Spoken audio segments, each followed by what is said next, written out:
Capítulo 5. Apréndelo todo, pero resérvalo para ti. Máxima gnóstica. Hay un Dios superior a los demás dioses y más divino que los mortales, cuya forma no es humana, ni tampoco su naturaleza es semejante a la del hombre. En vano imaginan los mortales que los dioses tienen sensaciones, voz y cuerpo humanos. Xenófanes, citado por Clemente de Alejandría en su Stromatheis, capítulo 5, página 14. Tichíades. ¿Quieres decirme, oh Filocles, por qué la generalidad de los hombres se complacen en mentir y además se afanan en husmear lo que otros hacen? Filocles. Muchas razones, oh Tichíades, mueven a los hombres a mentir cuando la mentira les allega provecho. Diálogo de Luciano. Espartano. ¿A quién he de confesar? ¿A ti o a Dios? Sacerdote. A Dios. Espartano. Pues entonces retírate. Plutarco. Aforismos notables de los lacedemonios. Examinaremos ahora algunos de los más importantes misterios de la Cábala para señalar su relación con los mitos filosóficos de varias naciones. Representa la Cábala oriental a la divinidad bajo el símbolo de 3 círculos envueltos en uno, con el vaho de la exhalación caótica. Según el Zohar, los 3 círculos se transmutan en 3 cabezas circundadas de un aura incolora, inscrita en un círculo, que simboliza la esencia desconocida. Cábala denudata, prefacio del Zohar, capítulo 2, página 242. Este símbolo tiene tal vez su precedente en el hermético Pimander o logos egipcio, representado dentro de fugilinosa nube, Champollion, Egipto. Ya hemos visto en el capítulo precedente que según el Zohar, el Supremo Dios es una abstracción tal como lo conciben las teogonías hinduistas y budistas.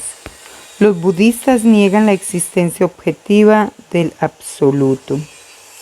Es Hakama o suprema sabiduría incomprensible por reflejo y subyacente dentro y fuera del cráneo de larga faz, Sefira, la superior de las 3 cabezas. Es el infinito e ilimitado en Sof, el no cosa.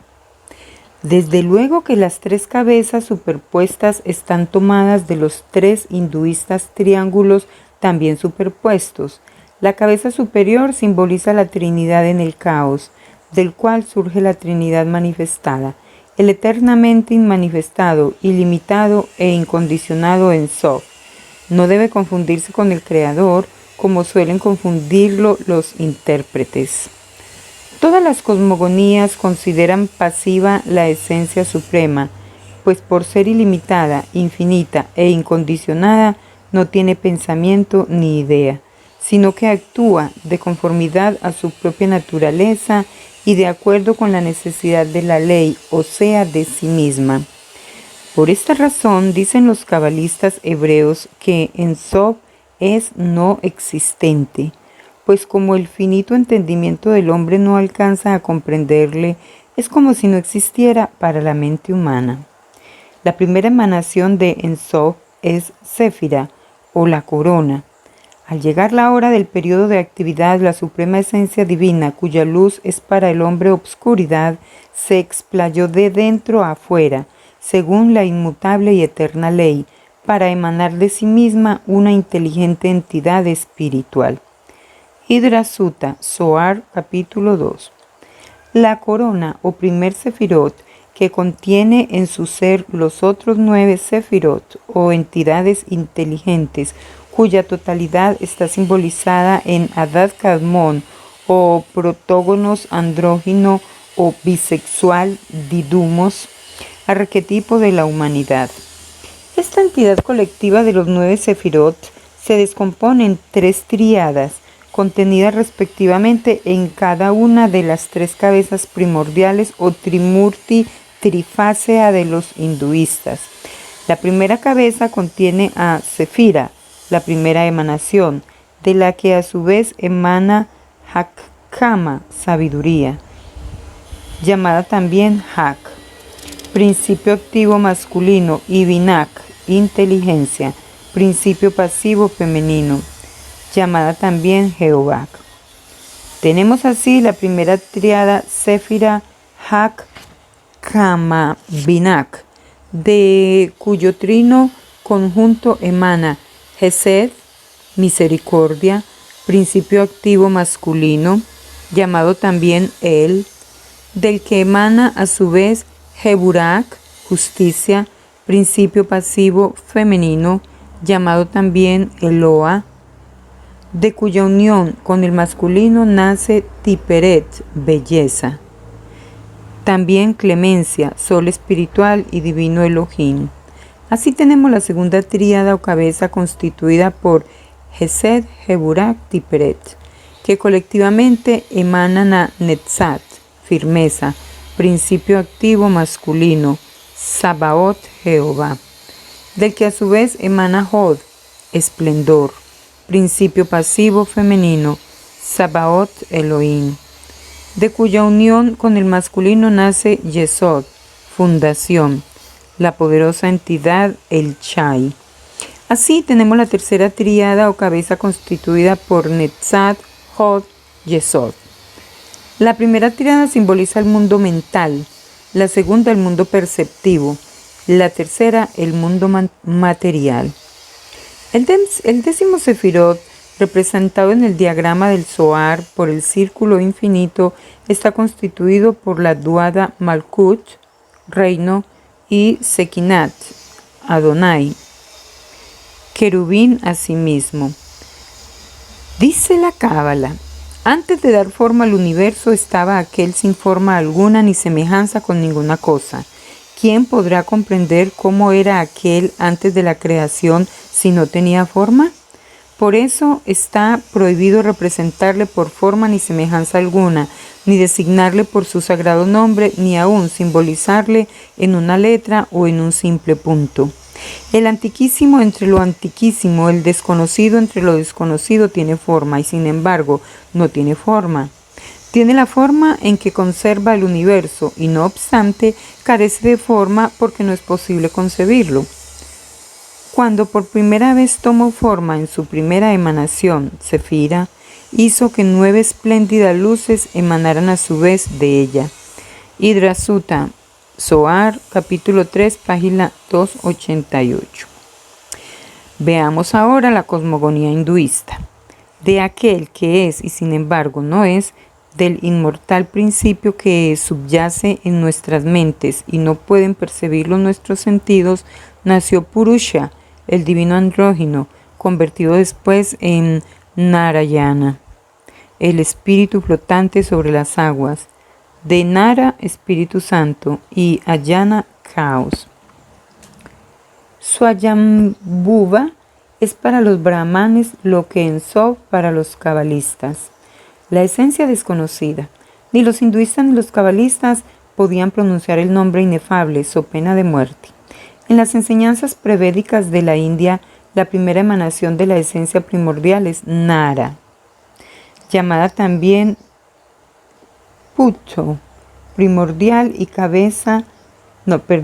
llamada también punto primordial y cabeza blanca, porque es como un punto de luz divina que surge del seno de las tinieblas. Retomo. En las enseñanzas prevédicas de la India, la primera emanación de la esencia primordial es Nara, o principio fecundante, Espíritu Santo, del huevo mundanal, matriz del universo. Nara equivale por lo tanto a Séfira, En los libros de Hermes se lee: en el principio del tiempo nada existía en el caos, pero a su tiempo surgió el verbo del vacío, a manera de humo incoloro, y empezó a moverse sobre el principio húmedo. Champollion. Por su parte dice el Génesis: y la tierra estaba desnuda y vacía, y las tinieblas estaban sobre la haz del abismo, y el Espíritu de Dios se movía sobre las aguas. Génesis capítulo 1, versículo 2. Según la Cábala, la primera emanación, Sefira, de la desconocida esencia En Sof. Algunos cabalistas cristianos confunden el concepto de En Sof con el de Sefira o corona. De este modo es para ellos En Sof la primera emanación de Dios y sintetizan unitariamente en En Sof los 10 Sefirot. Asimismo confunden las dos emanaciones Chokmah y Binah procedentes desde el doblamiento de Sefira. Los más eminentes cabalistas colocaron siempre a Sefira en el vértice superior del triángulo, a la derecha Chokmah, sabiduría, principio activo masculino llamado Hak, a la izquierda Binah, inteligencia, principio pasivo femenino llamado también O Jehová. Así el Dios de Israel era el aspecto femenino de la tríada, pero cuando los talmudistas refundieron todos estos conceptos en un solo Dios vivo, transmutaron a Jehová en Adonai, el Señor, valiéndose de los puntos masotéricos. Más tarde, a causa de la persecución emprendida por la Iglesia romana contra los cabalistas, se resolvieron muchos de estos a atribuir en público actividad masculina a Jehová, para evitar que les inculparan de blasfemia contra el que los cristianos identificaban con la suprema divinidad. Y por mutuo convenio aceptaron secretamente el nombre de Jehová en equivalencia al de Hak o Iao, para de este modo no abdicar de sus ideas cabalísticas, según las cuales era Chokmah o sabiduría el principio activo masculino. Tan solo los iniciados conocían esta convenida tergiversación de conceptos, que con el tiempo determinó el error compartido en este particular por los profanos. Pudiéramos citar pasajes de autoridades judías tan valiosas como el rabino Akiva y de textos tan fidedignos como el Zohar, en prueba de que siempre consideraron los cabalistas a Chokmah, sabiduría, como entidad masculina y a Binah, inteligencia, o sea, Jehová, como entidad femenina. En sus obras contra los gnósticos y herejes dicen Irene, Teodoreto y Epifanio que Simón el Mago se suponía inspirado por Binah, equivalente al aspecto femenino de la Sofía de los gnósticos, o sea, la inteligencia en dualidad con el aspecto masculino de la misma Sofía, o sea, la sabiduría. Así aparece también en el árbol de los Sefirot, donde Eliphas Levi, Dogma y Ritual de la Alta Magia, capítulo 1, página 223 a 231, coloca a Chokmah a la derecha, como Sefirot masculino.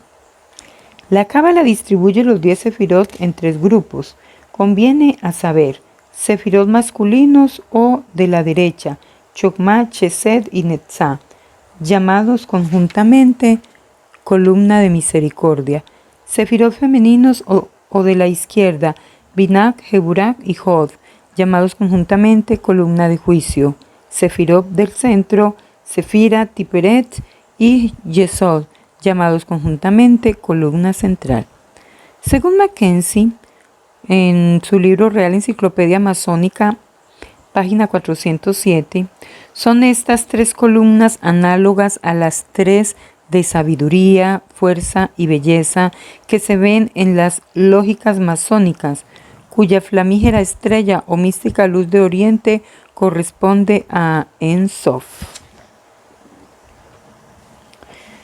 Entonces, retomo, según la Cábala, la primera emanación, Sefira, de la desconocida esencia En Sof, se desdobla en 2 elementos secundarios, Chokmah, sabiduría, activo masculino, y Binak, inteligencia, pasivo femenino. La tríada Sefira, Chokmah, Binak constituye la entidad creadora del mundo abstracto. El mundo físico o concreto fue obra de entidades inferiores a esta tríada. Análogamente, en la teogonía hinduista, Swayambhuva también se desdobla en dos elementos secundarios, Nara, masculino, y Nari, femenino, que fecundaron el huevo mundanal de donde surgió Virat en su aspecto de creador. Por otra parte, dice Champollion, el punto inicial de la mitología egipcia es la tríada Nek, Neit, Tat, a la que sigue la de Amón, elemento masculino, Mut, elemento femenino, y Kon, el hijo. Los 10 sefirot equivalen a los 10 Prajapatis emanados del Virat, y que conocidos con el nombre de señores de todos los seres corresponden a los patriarcas bíblicos. Justino Mártir explica muy incompletamente, por cierto, algunas herejías de su época, pero reconoce la identidad fundamental de todas las religiones, que invariablemente admiten como punto inicial la divinidad desconocida e inactiva que emana de sí misma una potestad virtualmente racional, llamada por unos sabiduría, por otros el Hijo y por algunos Dios, Ángel, Señor y Logos. Esta última denominación la aplican ciertas religiones a la emanación primaria, pero otros sistemas consideran el Logos como entidad procedente de aquella. Filo supone en la sabiduría los aspectos masculino y femenino, y aunque procede por emanación del Padre a través del supremo Eón, símbolo del tiempo, Sanchoniathon llama al tiempo el supremo Eón, protogonos o primogénito. Es consubstancial con él desde antes de todas las creaciones. Por esto Filo identifica a Adán Kadmon con la mente, la etnia o bitos de los gnósticos, y dice, llamemos Adán a la mente. En el libro de Filo Judeo, Caín y su nacimiento, capítulo 17. En rigor, no cabe considerar el Génesis más que como una rama desgajada del árbol de la cosmogonía universal en forma de alegorías orientales. Así como en la sucesión de los ciclos cada pueblo representa en el escenario del mundo el papel que le está asignado en el drama de la evolución humana, así también forja, con las tradiciones de sus antepasados, una religión nacional, matizada con sus peculiares características. Cada religión cultural ofrece rasgos distintivos que denotan, sin otro vestigio, el temperamento psíquico de sus respectivos fundadores, sin menoscabo del común parentesco que a todas las enlaza con la arquetípica religión de sabiduría. Las escrituras hebreas no quedan exceptuadas de esta filiación. La historia de Israel no puede remontarse ni un día más allá de la época de Moisés. Y aún esto, si reconocemos independencia nacional al pueblo hebreo antes de la vuelta de su cautiverio, pues parece que fueron parias indos emigrados de su país. La historia de Israel no puede remontarse ni un día más allá de la época de Moisés, que de sacerdote egipcio se convirtió en legislador hebreo, de suerte que el pueblo judío nació con aquel niño recogido por la hija del rey de entre los juncales del lago Moeris. El patriarca Abraham, pretendido fundador del pueblo hebreo, pertenece a la mitología universal, y lo más probable es que fuese una de las personificaciones de Ceruán o Saturno, el rey de la Edad de Oro, que también simbolizaba el tiempo. Azrael, el ángel de la muerte, es lo mismo que Israel. Bran significa padre en lo alto, porque Saturno era en aquellos tiempos el planeta más lejano. Los asiriólogos han demostrado recientemente que los antiguos libros caldeos dan a Abraham el nombre de Zeru-An o Zer-Ban, que significa príncipe opulento y poderoso, y también se le llama Zaruana o Zarmán, o sea, viejo decrépito, que es precisamente la característica de Saturno, a quien representan en figura de viejo decrépito con una guadaña en la mano. Según la leyenda babilónica, Xisuthros, el Hasisadra de las tablillas, zarpó en su arca con rumbo a la Armenia y su hijo Sim llegó a ser monarca supremo. Plinio dice que a Sim se le llamaba también Zeruán, y por otra parte Sim es lo mismo que Sen. En hebreo este nombre se escribe y significa signo. Según los etnólogos, Asiria es el país de Sem y Egipto el de Cam. El Génesis capítulo 10 versículo 21 considera a Sem padre de Elam y Asur y de todos los habitantes de Ebert. En otro pasaje, en el capítulo 6 versículo 4, habla de los nefelimos o géberes, los gigantes poderosos caídos en la materialidad que descienden de Sem y Elam. También se considera a Ofir descendiente de Sem, y sin embargo le vemos en la India en la época de Irán. Las tradiciones están de propósito confundidas para encuadrar en ellas la Biblia mosaica. Retomo. Las escrituras hebreas no quedan exceptuadas de esta filiación. La historia de Israel no puede remontarse ni un día más allá de la época de Moisés, que de sacerdote egipcio se convirtió en legislador hebreo, de suerte que el pueblo judío nació con aquel niño recogido por la hija del rey de entre los juncales del lago Moeris.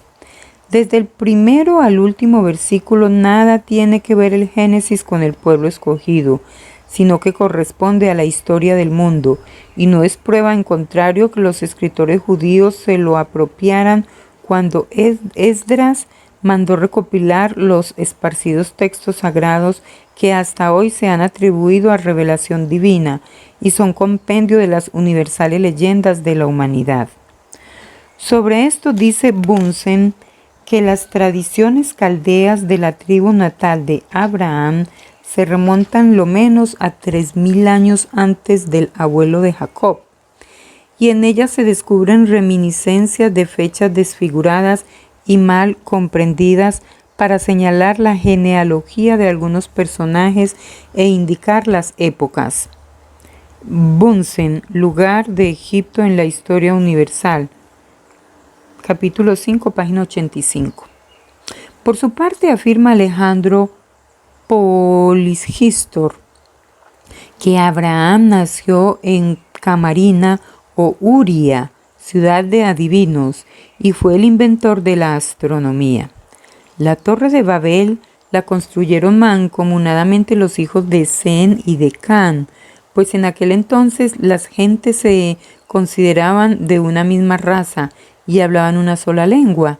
Sin embargo, Babel era sencillamente un observatorio astronómico construido por los adeptos de la primitiva religión de sabiduría o doctrina secreta. Dice la Sibila Berosiana: antes de la torre, Zeru-An, Titán y Yapetoste gobernaban la tierra. Zeru-An quiso sobreponerse a sus dos hermanos, pero estos se resistieron, y entonces intervino su hermana Astlik para apaciguarlos, conviniendo los cuatro en que gobernara Zeru-An bajo condición de que sus hijos varones pereciesen a manos de los titanes escogidos de propósito para darles muerte. Saar, equivalente a Saros o ciclo, también se le dan los nombres de Azaros, Azar o Ceroana, que significa la rueda del tiempo sin fin. Sar, con S, es el dios del firmamento en la teogonía babilónica. De aquí que la primera providencia tomada por Zoroastro al establecer la nueva religión mazdeísta fue dar en el Zen-Avesta nombres de espíritus malignos a las divinidades védicas y prescindir de algunas de ellas, por lo que no echamos de ver en dicho libro sagrado el menor vestigio de chakra o ciclo simbólico del firmamento. Elam, uno de los hijos de Sem, simboliza un ciclo de acontecimientos. Se le llama también a este ciclo Ulam, mundo. Eclesiastés capítulo 3, versículo 2. Tiempo viejo. Ezequiel capítulo 26, versículo 20. Alude a la frase el pueblo de siempre, o sea, del tiempo viejo. Sempiterno. Génesis capítulo 3, versículo 22. Gigante. Génesis capítulo 6, versículo 4. Ras. Proverbios capítulo 8, versículo 23. Desde la eternidad, Ulam fue ordenada la sabiduría y desde antiguo, Ras, antes de que la tierra fuese hecha. Cuando el sabio y cabalista rey Salomón dijo, fui difundido desde Ras, aludía al misterio de la trina naturaleza del espíritu humano, pero interpretado cabalísticamente significa que el yo superior, el ego eterno e inmortal, fue efundido desde la eternidad por medio de la creadora sabiduría del desconocido Dios. La traducción canónica de dicho pasaje dice así: el Señor me poseyó desde el principio de sus caminos, desde el principio, antes de que criase cosa alguna. Cuando Él preparaba los cielos, estaba yo presente, con Él estaba yo concertándolo todo. Proverbios capítulo 8, versículo 22, 27 y 30. Estos pasajes carecen de sentido sin explicación cabalística. Con el yo de la citada sentencia significa el rey sabio su propio ego o divino espíritu efundido del eterno manantial de luz y sabiduría, el universal espíritu de la divinidad. El hilo de la gloria que desilvana en Sob desde la suprema cabeza cabalística por medio del Adán primitivo, al través del cual relucen todas las cosas, simboliza el ego humano. Así dice Salomón: me deleitaba cada día en su presencia, regocijándome en la redondez de la tierra, y mis delicias, estar con los hijos de los hombres. Proverbios capítulo 8, versículos 30 y 31. El ego se regocija con los hijos de los hombres, porque sin el espíritu no habría más que la dualidad, vida-forma, en que cuando en demasía grosera y material no puede infundirse el ego. Por esto mismo dice Salomón: hijo mío, el hombre dual, guarda mis palabras y esconde dentro de ti mis preceptos, guarda mis mandamientos y vivirás. Proverbios capítulo 7, versículos 1 y 2. Tal como suelen los teólogos interpretar este capítulo, parece como si se refiriera a Cristo el Hijo de Dios cuando dice que quien le sigue alcanza la vida eterna y vence a la muerte. Pero aún desde el punto de vista de esta errónea interpretación se advierte desde luego que no hay en dicho pasaje la menor referencia a Cristo, so pena de someterse la teología cristiana a la doctrina de la emanación, puesto que el rey sabio dice: desde la eternidad fue efundida, refiriéndose a la sabiduría. Por lo tanto, Cristo no sería el mismo Dios como la teología católica supone, sino emanación de Dios como creyeron los gnósticos. De aquí que estos diesen a la palabra eón el significado de ciclo o periodo indefinido de tiempo y además el de jerarquía espiritual. Así suelen llamar los gnósticos eterno eón al Christos, si bien el calificativo de eterno no es aplicable a los eones, porque por eterno se entiende lo que no tiene principio ni fin, y los eones o emanaciones tienen principio, desde el instante en que adquieren individualidad, aunque hayan estado eternamente absorbidos en la unidad. Así es que su existencia individual tuvo principio, pero no tendrá fin. La fantasía popular transformó a las emanaciones en dioses, espíritus, ángeles y demonios, no ciertamente inmortales, sino de existencia sujeta a la duración de los ciclos, lo que prueba no solo el motivo de identificar el eón, tiempo, con el eón, emanación espiritual, sino además el irrefutable monoteísmo de las antiguas religiones, pues de esta creencia en la finitud de los eones participaron igualmente caldeos, egipcios, hinduistas y budistas, que aún hoy en día la mantienen. Según la teoría de los ciclos, las emanaciones de la causa primera viven un día de Brahma, equivalente a 14.320 millones de años terrestres.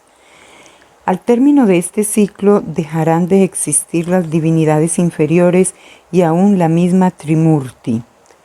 Se significa con esto el paso de la manifestación a la inmanifestación y cesará el universo. Después surgirá gradualmente del Pralaya, disolución, inmanifestación o noche de Brahma, un nuevo universo, y los hombres de la tierra podrán comprender a Swayambhuva tal cual es, porque únicamente Swayambhuva, la causa primera, llena de continuo el infinito espacio de su eterna gloria. No cabe mejor prueba de la profunda reverencia que los injustamente llamados gentiles sentían hacia la única y suprema causa de todas las cosas visibles e invisibles.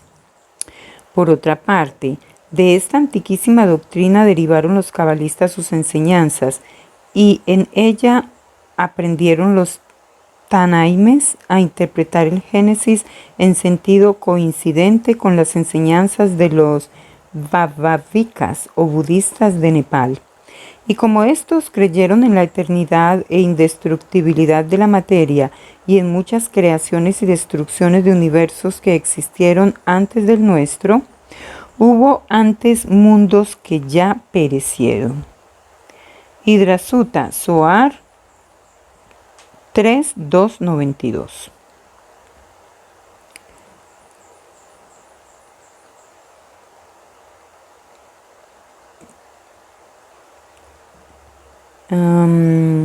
Retomó y en muchas creaciones y destrucciones de universos que existieron antes del nuestro, según se infiere de este pasaje.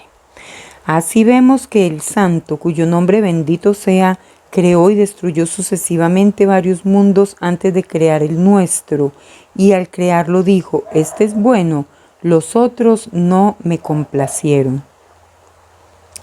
Bereshit Rabbah, Parsha 11.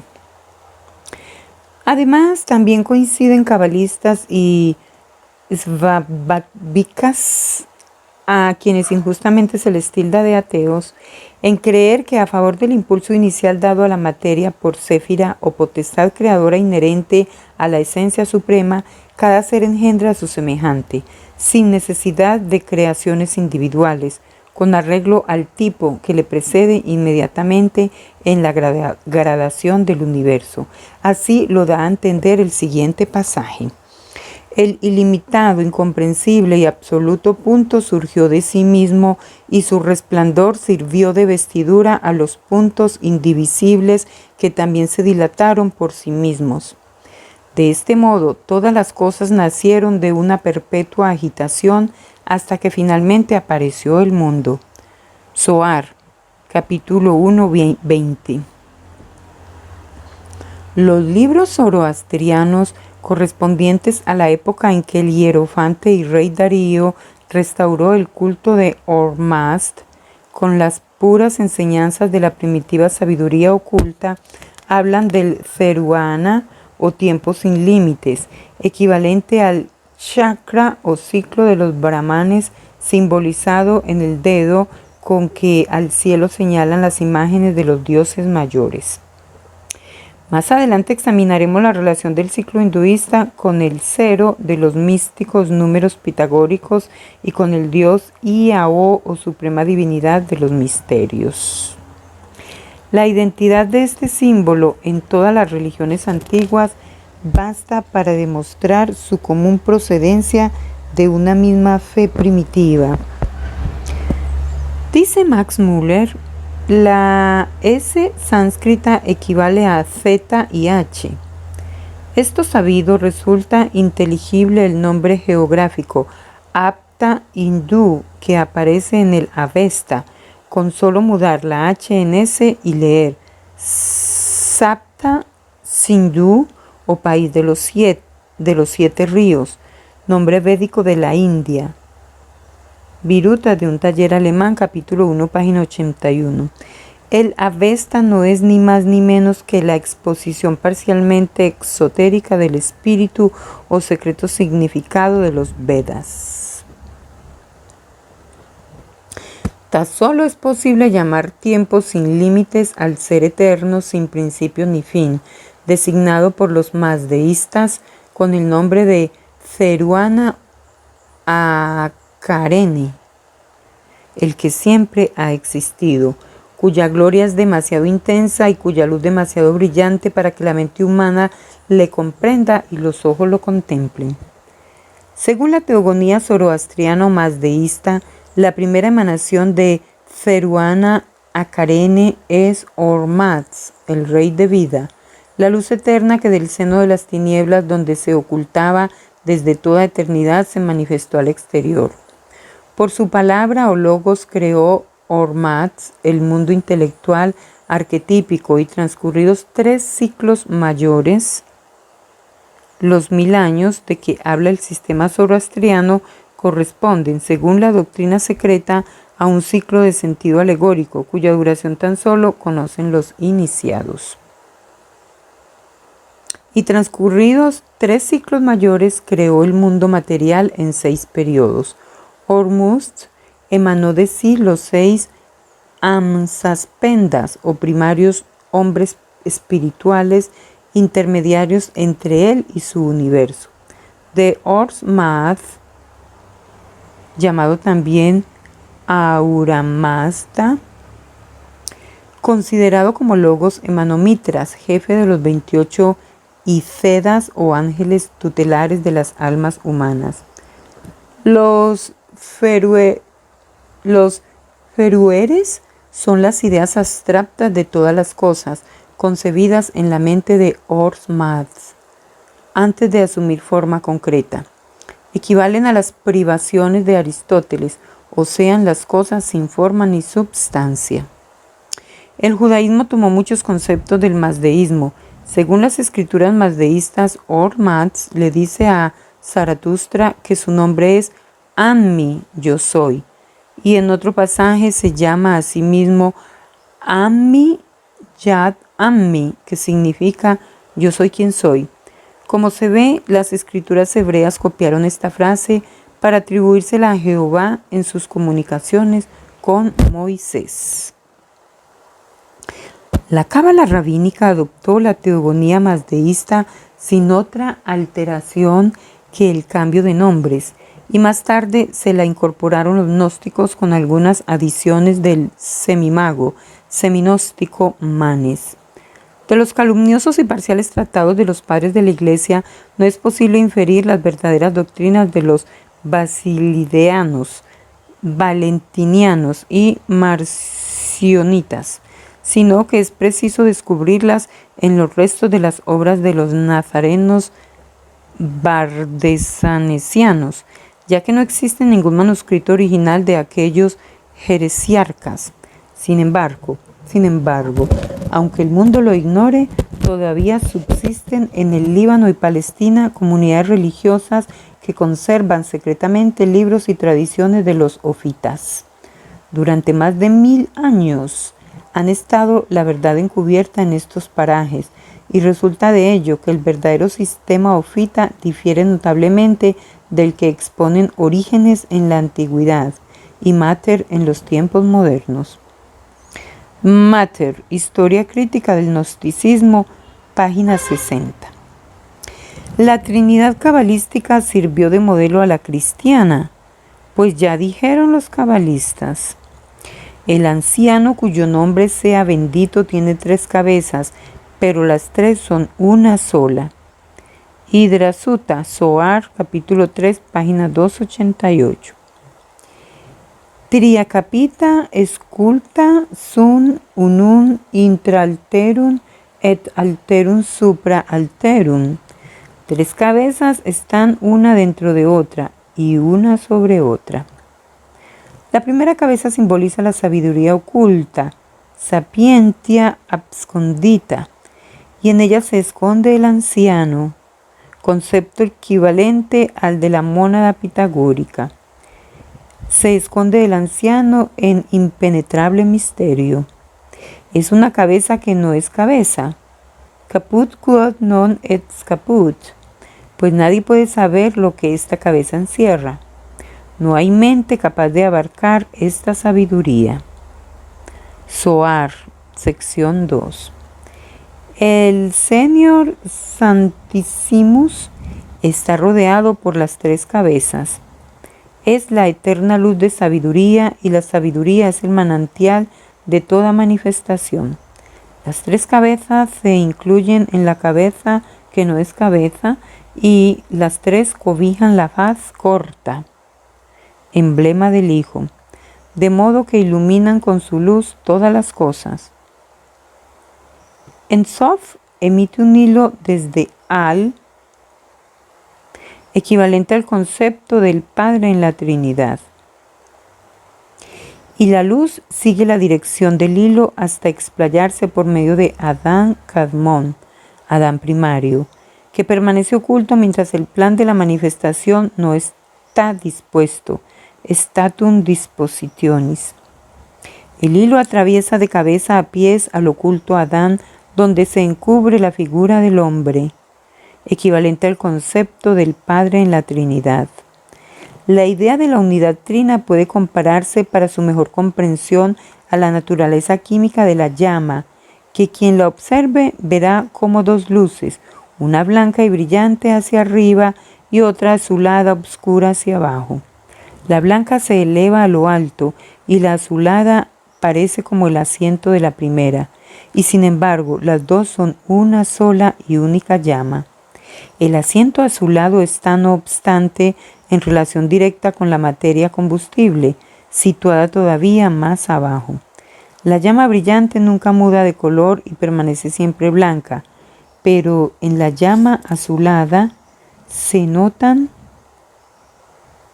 diversos matices, y mientras su parte superior se enlaza con la brillante, su parte inferior está en contacto con la materia combustible, que al consumirse va ascendiendo a la superior unidad de la llama brillante.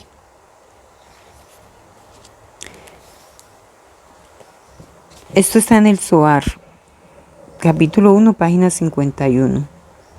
Tales fueron las abstractas ideas de los antiguos acerca de la Trinidad en la unidad.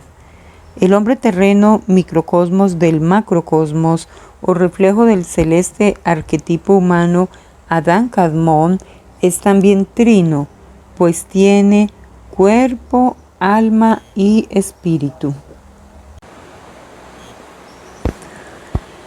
Dice el Zohar: todo cuanto creó el anciano de los ancianos ha de vivir necesariamente por relación de macho y hembra. Al increado nadie puede llamarle tú, porque es el espíritu de la cabeza blanca en quien se unen las tres cabezas. Del fuego sutil en un lado de la cabeza blanca y del aire sutil en el otro lado emanó Shekinah, su velo. El anciano de los ancianos es el misterio de los misterios. Zohar, capítulo 1, página 51. Por su parte dice Hidra Rabba: este aire es el más oculto atributo del anciano de los días. Todas las cosas están en él y en todas las cosas está él oculto. El cráneo de la cabeza blanca no tiene principio, pero tiene su fin reflejado en la redondez de nuestro universo. Hidra Rabba 171. Observa Klenker las emanaciones según los cabalistas, que los cabalistas consideran la primera emanación de naturaleza andrógina, es decir, que su luz sintetiza todas las luces y su espíritu resume todos los demás espíritus. La Shekinah de los cabalistas equivale a la Sofía de los ofitas y el Adán Kadmon a Vitus.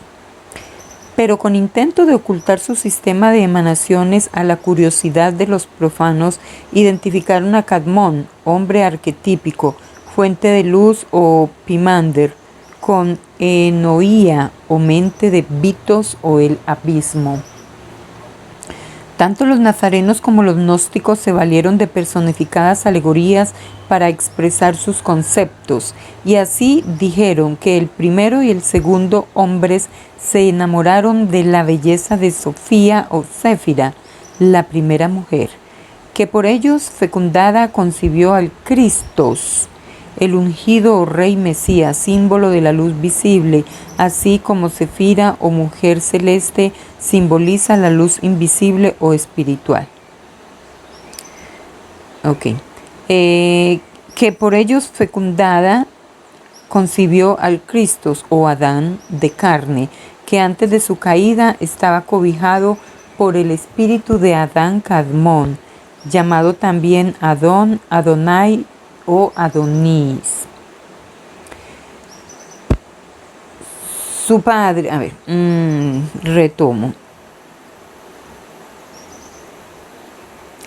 Tanto los nazarenos como los gnósticos se valieron de personificadas alegorías para expresar sus conceptos, y así dijeron que el primero y segundo hombres se enamoraron de la belleza de Sofía o Céfira, la primera mujer, que por ellos fecundada concibió al Cristos o Adán de carne, que antes de su caída estaba cobijado por el espíritu de Adán Kadmon, su padre, y de Shekinah, su madre. La esencia primaria se manifiesta por medio de su sabiduría y emana el logos inteligible, cuyo cuerpo es el universo visible. Los ofitas simbolizaban la sabiduría en figura de serpiente. Vemos, por lo tanto, que el primero y segundo hombre, o sean, los dos Adanes, personifican la primera y segunda vida. Adán Kadmon es andrógino y en él subyace la Eva espiritual no nacida todavía, así como en el segundo Adán está la Eva de carne, a que el Génesis llama madre de todos los vivientes. Desde el instante de su primera manifestación desaparece de la escena activa la sabiduría incomprensible, llamada el señor mano de los nazarenos, y queda tan solo Shekinah, designada a sí mismo por gracia.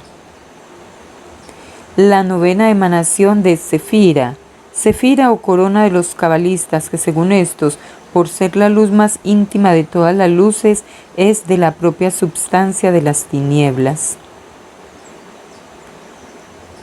Correspondiente a la tercera serie, entonces, retomo. Desde el instante de su primera manifestación desaparece de la escena activa la sabiduría incomprensible y queda tan solo Shekinah, la novena emanación de Cefira, correspondiente a la tercera serie de Sefirot y aspecto femenino de Malkut o reino. Es superior a sus compañeros si se le considera como la divina gloria, velo o vestidura de En Sof. El Targum de los judíos la llama gloria de Jehová, que se manifestaba en forma de nube sobre el propiciatorio del Sancta Sanctorum. En la teogonía de los nazarenos bardesanianos, que podemos considerar como una cábala dentro de otra cábala, el anciano de los días, Anticus Altus, lleva el nombre de Abatur, equivalente al padre de Jesús, segunda vida, y es padre de Fetahil, tercera vida. El demiurgo o arquitecto del universo visible, quien para crearlos se vale de los genios auxiliares que actúan bajo las órdenes de su jefe supremo. Estas dos vidas superiores son la morada de Ferjo, divinidad inmanifestada. La primera vida, invisible y sin forma, existente desde antes de que criatura alguna viniese a la existencia. Código de los Nazarenos, capítulo 1, página 145. Y en quien reside el viviente espíritu de suprema gracia. Los dos son uno desde la eternidad y son también la luz y la causa de la luz. Por lo tanto, equivalen a la sabiduría oculta y a la oculta Sekinat o Espíritu Santo de los cabalistas. La luz manifestada es la vestidura del oculto en los cielos, dice Hidra Sutta. Nadie conoce los senderos excepto el Macroprosopus, larga faz, el supremo Dios activo. Por su parte dicen los rabinos, no quiero que me lean como estoy escrito, en este mundo escribirán mi nombre Jehová y lo leerán Adonai. Compendio del Zohar. Por mediación de la andrógina naturaleza de Adán Kadmón, a un tiempo padre y madre, el espíritu del anciano de los ancianos se infunde en el Microprosopus, faz corta, o Adán del Edén, e inspiró en su rostro soplo de vida. Génesis capítulo 2, versículo 7. Cuando se desdoblan de Adán Kadmón, los dos aspectos masculino y femenino en las dos distintas personalidades de Adán y Eva, se repite la alegoría, pues ambos Adanes se enamoran de su belleza, y de aquí el mito de la tentación y la caída. Coinciden cabalistas y ofitas en este punto. Los ofitas representan a Opis y Opiomorfos en figura de serpientes y simbolizan en el primero la eternidad, la sabiduría y el espíritu. Análogamente al culto del áspid entre los parsis y a la doctrina de sabiduría en tiempos primievales. Mientras que el segundo personifica la astucia, la envidia y la materia. Espíritu y materia están simbolizados en serpientes. Adán Kadmón equivale al Opis, que incita al hombre y a la mujer a que prueben el fruto del árbol del bien y del mal, con propósito de enseñarles los misterios de la sabiduría oculta. La luz tienta a las tinieblas y las tinieblas atraen a la luz, porque las tinieblas son la materia y la suprema luz no brilla en sus tinieblas. Con el conocimiento sobreviene la tentación del opiomorfos, que al fin prevalece. La caída del hombre simboliza el dualismo de todas las religiones, según se advierte en el siguiente pasaje.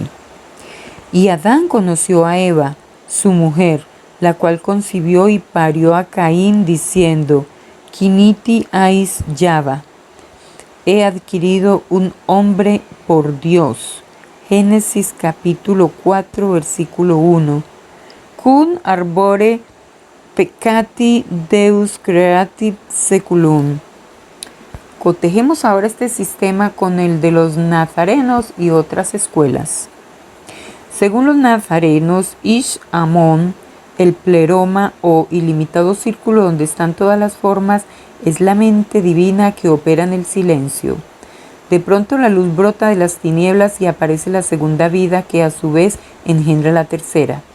El Padre de todo ser viviente, el Creador que con su espíritu vivifica la materia inerte. Por esto se le llama el anciano del mundo. Análogamente, Abbatur es el padre del primer Adán, de quien procede el segundo Adán. Abbatur abre la puerta y se encamina hacia las negras aguas, caos, en cuyo fondo se refleja su imagen y engendra el Hijo, el Logos o Demiurgo, el constructor del universo material. Fetahil surge a la existencia. Según los gnósticos, Fetahil equivale al Metatrón o Arcángel Gabriel, mensajero de vida, que la alegoría bíblica llama Adán Kadmón, el Hijo que por virtud del Espíritu del Padre engendra al ungido, o sea, el Adán antes de la caída. Las escrituras hinduistas describen como sigue la manifestación de Swayambhuva, el Señor existente por sí mismo. Movido a emanar seres de su propia substancia divina, manifestó primeramente las aguas de cuyo seno brotó una simiente germinativa, brillante como el oro y refulgente como el luminar de 1000 rayos. De aquella simiente nació el mismo Swayambhuva, en forma de Brahma, principio de todas las cosas. Manu 1, dísticos 8 y 9. Por lo que toca a la cosmogonía egipcia, Knep o Nupis, sabiduría divina, representado en figura de serpiente, tiene en la boca un huevo del que brota Pata, equivalente en la simbología cosmogónica al Brahma hinduista, símbolo del germen universal de todas las cosas. De las teogonías orientales derivaron los nazarenos el símbolo de las 3 vidas, los cabalistas el de las 3 caras y los cristianos de la escuela de Ireneo el dogma de la Trinidad. El huevo simboliza la materia primordial o indiferenciada que sirvió de tegumento al universo visible y en él estaban contenidos el hombre y la mujer. Lo mismo que en el pleroma o gnóstico Shekinah cabalista. El espíritu de vida en cuya luz se resumen todas las demás luces o espíritus de vida. La manifestación primaria está representada por la serpiente simbólica de la sabiduría, en un principio divina, pero que se adultera cuando Ptah, equivalente al Adán Kadmón de los cabalistas y al Cristo de los gnósticos, cae en la materia. Es el hombre celeste que, unido a Zoe, el Espíritu Santo de la teogonía egipcia, engendra los 5 elementos: aire, agua, fuego, tierra y éter. Este símbolo es un remedo servil de Ad y los 5 vanas budas de la teogonía budista. También en la teogonía hinduista, Swayambhuva Nara desenvuelve de sí mismo el elemento femenino contenido en su propia esencia divina. Este elemento femenino es Nari, la Virgen inmortal, que cuando fecundada por el espíritu recibe el nombre de Tanmatra, la madre de los 5 elementos: aire, agua, fuego, tierra y éter. De aquí tomaron este simbolismo las demás religiones. Knorr de Rosenroth, en sus estudios de interpretación de la Cábala, se expresa como sigue. En el concepto de sabiduría oculta puede considerarse la divinidad infinita equivalente al Padre mencionado en el Nuevo Testamento. La luz que del infinito fluye sobre el Adán primario o Mesías y en él se infunde corresponde al Hijo de los cristianos, y la influencia o efluvio del Hijo en el universo material equivale al Espíritu Santo. Rosenroth, capítulo 6. Hachamot, el principio entre espiritual y material que vivifica la materia caótica, es el Espíritu Santo de los gnósticos y el Espíritu de los nazarenos. Es Hachamot la hermana de Cristo, y ambos son hijos de Sofía, equivalente a Shekinah, la faz o imagen de Dios. Veas el Zohar, página 93. Y ambos son hijos de Sofía, emanación de Bitos. Dice Movers a este propósito: el hijo, Zeus, velo o sol, Mitra, es emanación de la suprema luz, imagen del Padre. Suponésele creador. Por otra parte, tenemos el siguiente pasaje.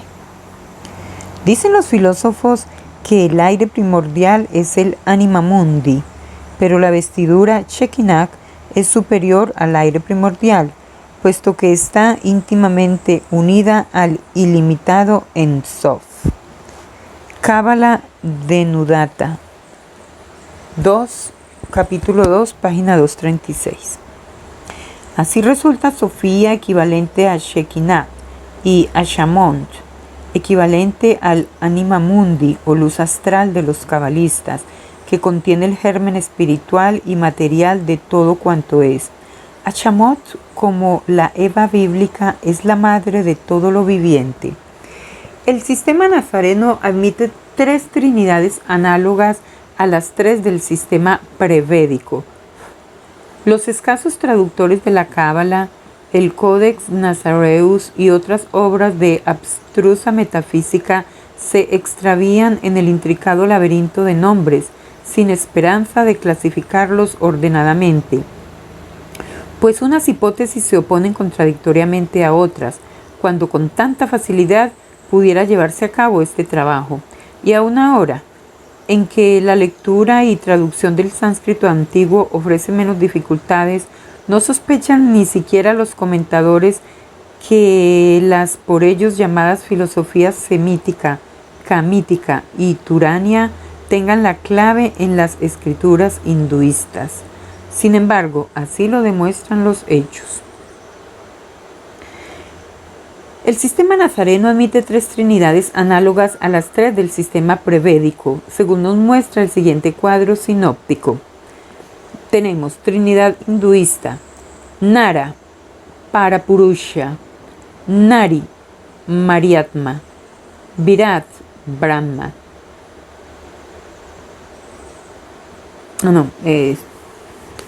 Lo leo como retomo. Trinidad hinduista: Nara, Parapurusha, Agni, Brahma Padre; Nari, Mariatma, Vayu, Vishnu Madre; Virat, Brahma, Surya, Shiva Hijo. Trinidad egipcia: Neb, Amón, Osiris, Ra Padre; Maut, Mut, Isis, Isis Madre; Con, Horus, Maluli, Horus Hijo. Trinidad nazarena: Pharaoh, Ish, Amón, Mano, Abatur Padre; Bitos, Caos, Espíritus; Netupto Madre; Fetahil, Ledayo, Jordán Hijo. La primera, prototipo espiritual, es la Trinidad oculta, abstracta e inmanifestada. La segunda procede de la primera y es la Trinidad activa o manifestada en el universo visible. La tercera es la borrosa imagen de las precedentes y cristaliza en humanos dogmas que varían según la fantasía religiosa de cada país. Los nazarenos simbolizaban la Trinidad inmanifestada en Pharaoh, Bitos, Fetahil. Pharaoh es el supremo señor del esplendor y luz, antes de quien nada existe. Bitos, la vida inmanifestada e inmanente desde toda la eternidad, en el Señor Supremo. Fetahil, el espíritu de vivificante gracia. La segunda Trinidad está formada por Mano, Spiritus, Ledaio. Mano corresponde emanativamente al Fero y es la primera luz y vida celeste, Rex Lucis. Spiritus es la segunda vida y contiene el pensamiento que se manifiesta en Ledaio o Señor de Justicia, tercera persona de la segunda Trinidad, correspondiente a Fetail, símbolo del Creador.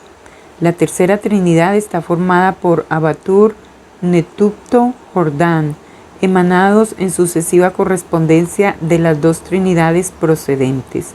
Abatur es el Padre, el anciano de los ancianos.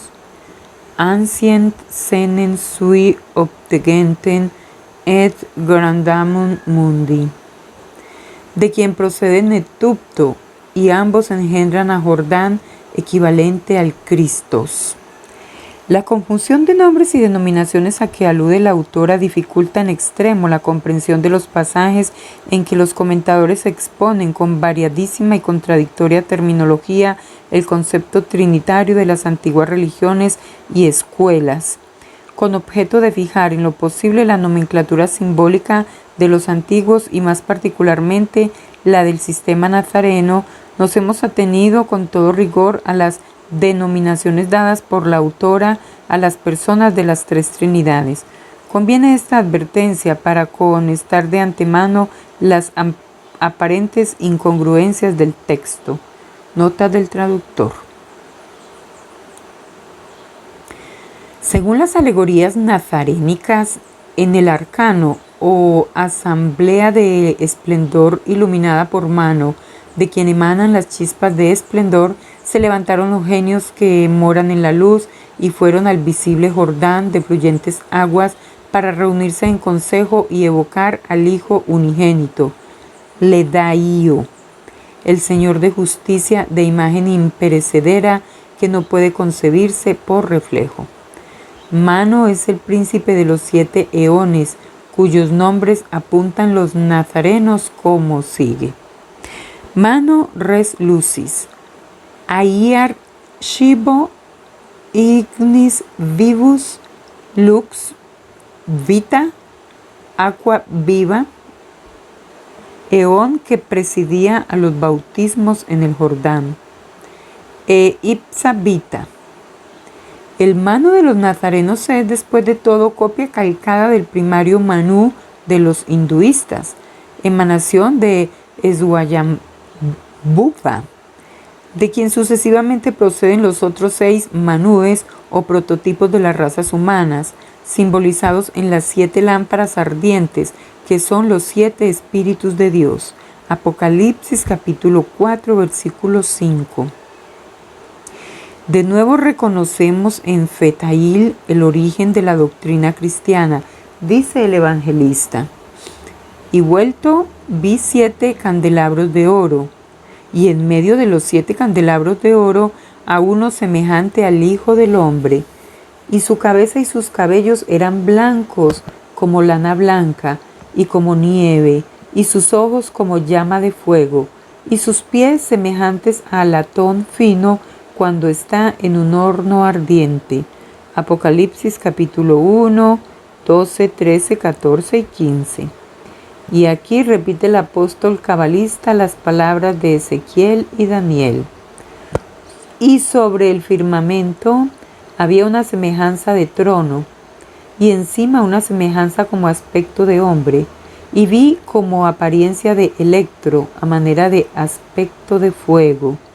Ezequiel capítulo 1 versículo 26 y 27. Y sentóse el anciano de los días, su vestidura blanca como la nieve y los cabellos de su cabeza como lana limpia, su trono de llama de fuego. Daniel capítulo 7 versículo 9. Las visiones apocalípticas derivan de la cabeza blanca en que, según el Zohar, se resume unitariamente la Trinidad cabalística y que encubre el espíritu en su cráneo, circuido de sutilísimo fuego. La figura de hombre a que alude Daniel equivale al Adán Kadmón, a cuyo través pasa el hilo de luz representado por el fuego. Fetahil, la tercera vida de la Trinidad primaria, es el Vir Novissimus, a quien el evangelista Juan ve que tenía en su diestra 7 estrellas en medio de 7 candelabros de oro. Apocalipsis capítulo 1, versículos 13 y 16. Obediente a la voluntad de su padre, el supremo eón de 7 cetros y 7 genios, símbolo astronómico de los 7 planetas, se coloca Fetahil en el más alto lugar para servir de agente a su padre en la creación del universo visible. Código de los Nazarenos 1.309. Y permanece brillando en la vestidura del Señor resplandeciente por obra de los genios. En Fetahil, el Hijo del Padre vida y de la Madre luz. Según San Juan, en él estaba la vida, y la vida era la luz de los hombres. San Juan capítulo 1 versículo 4. Según San Pablo, Dios lo creó todo por Jesucristo. Efesios capítulo 3 versículo 9. Texto griego. Según el Códex, el Padre de toda vida exclama: levántate, oh primogénito, ve y ordena todas las criaturas. Códex 1.287. Análogamente, dice Cristo: así como el Padre viviente me ha enviado, así Dios envió a su Hijo unigénito para darnos vida. San Juan capítulo 6 versículo 8, texto griego. Por otra parte, según los nazarenos, Fetahil reasciende al seno del Padre luego de terminada su obra. Y esto mismo confirma Jesús al decir: porque yo voy al Padre. San Juan capítulo 14 versículo 12. En contra de la errónea interpretación de la teología cristiana que identifica a Jehová con el Padre mencionado en el Nuevo Testamento, aduciremos que cuando Jesús habla del Padre que está en secreto, seguramente no dijera tal si hubiese aludido al Jehová bíblico, que se apareció primero a los patriarcas, luego a Moisés y por último a todos los ancianos de Israel. Y subieron Moisés y Aarón, Nadab y Abiú, y 70 de los ancianos de Israel, y vieron al Dios de Israel. Éxodo 24, 9 y 10.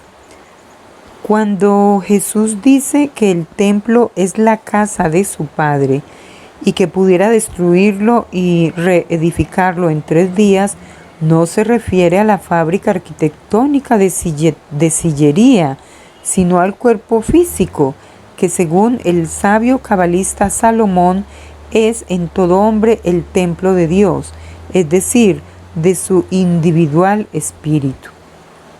Análogas expresiones a la de el Padre que está en el secreto aparecen en la Cábala, el Códex y otras escrituras, según vemos en los siguientes pasajes. Nadie ha visto la sabiduría oculta en el cráneo, ni nadie ha contemplado el abismo.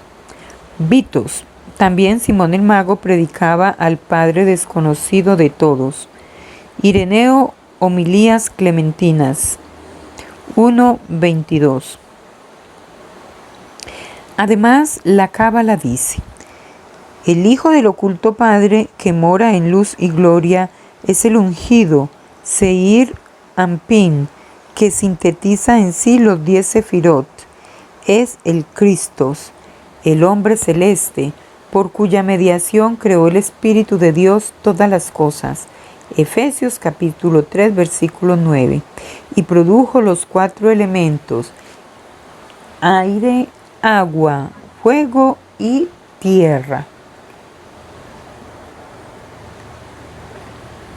Precisamente, en este simbolismo funda Ireneo su más poderoso argumento para demostrar la necesidad de que hayan de ser 4 los evangelios y dice: no pueden ser ni más ni menos que 4, porque así como hay 4 partes del mundo y 4 vientos generales, justo es que la iglesia tenga 4 columnas.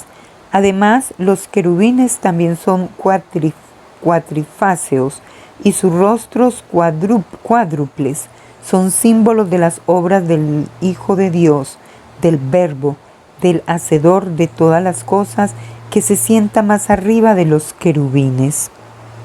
Zohar, capítulo 3, página 104. Es extraño que Ireneo no reforzase su argumentación con el ejemplo de las divinidades hinduistas de 4 brazos. No nos detendremos a discutir la peculiar santidad de los cuatrifáseos querubines, aunque tal vez descubriéramos su origen en las antiguas pagodas de la India como vāhanes o vehículos de los dioses mayores, así como también pudiéramos inquirir en la sabiduría cabalista, tan repugnada por la Iglesia, la veneración en que el catolicismo los tiene, según advertimos en el siguiente pasaje. Al salir de su morada, se presentan las almas una por una ante el sagrado Rey, en forma sublime, con cuyo semblante ha de aparecer en el mundo. De esta forma sublime procede la imagen. Los tipos de estos semblantes son 4: ángel, león, toro y águila. Zohar, capítulo 3, página 104. Estos 4 semblantes son los querubines a que alude David al impetrar el advenimiento del Mesías en esta invocación: oh tú que estás sentado entre los querubines, envíanos tu resplandor. Así se infiere que para representar Ezequiel en los 4 animales, los 4 seres que sostienen el trono de Jehová, tomó por modelo los 4 genios llamados Kirub, toro, Nirgal, león, Ustur, esfinge, y Nadga, águila, todos ellos con rostro humano. En esto tenemos otra prueba no menos fehaciente de que durante la cautividad de Babilonia se asimilaron los hebreos las creencias religiosas de sus dominadores y las trasladaron a las recopiladas escrituras, de donde se infundieron más tarde en el cristianismo. Además vemos que admirado Ezequiel de la gloria del Señor le da repetidamente el título de Hijo del Hombre, en lo que se advierte la filiación cabalística de este profeta, cuyo libro está escrito esotérica. La forma correctamente etimológica de esta palabra sería endotérica y no esotérica, con la ventaja de evitar así la confusión fonética de la segunda modalidad con su antitética exotérica con X. Si se dice endósmosis y exósmosis, también debiera decirse con mayor propiedad endotérico y exotérico. Sin embargo, por no alterar la terminología peculiar de las obras teosóficas, seguimos empleando la palabra esotérica con S, no obstante ser preferible la endotérica. Nota del traductor. Entonces retomo.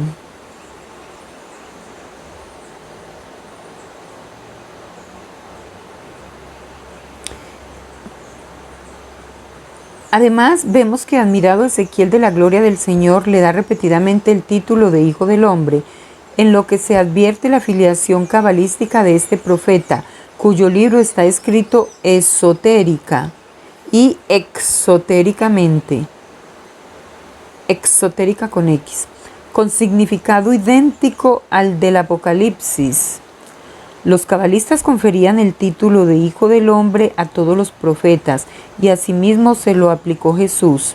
Además, La descripción de que Cristo nos da Ireneo, presentándolo como el hacedor de todas las cosas, sentado sobre los querubines, es idéntica al Shekinah, cuyo trono ponían los hebreos sobre los querubines del propiciatorio.